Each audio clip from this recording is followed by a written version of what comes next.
the recipients and their families of the 11 Scott medals for exceptional bravery in the line of duty. These 4 Gardaí were commended for arresting a drunk and cocaine-fuelled deer hunter who went on a shooting rampage with a high-powered rifle in Glenties in Donegal. It was a miracle nobody was killed. A miracle, and there could have been people in the town killed that night. Anybody could have been killed. That's how bad it was.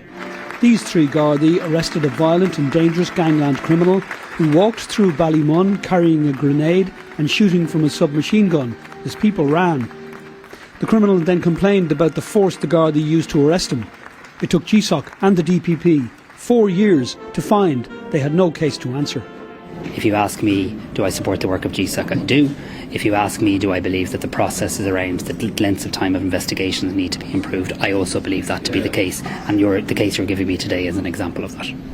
A sergeant and a Garda who were bundled into the boot of a car by a gang at gunpoint in Sligo in 1983 but managed to free themselves and raise the alarm were also recognised today, as was the late Inspector Samuel Donegan, who died from his injuries when a device exploded along the border. It's a good day for us. It's a sad day.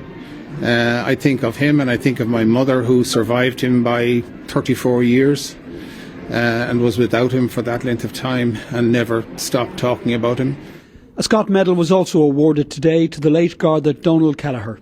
He would have been very emotional. He'd be very happy to have received this, but, you know, it's a pity he's not here today to have it, but I'm sure he's somewhere around looking on. Yes. The businessman Don Tidy, whom Donald was helping to escort to safety that day in 1983 when the Garda was shot and seriously injured, also remembered his friend today.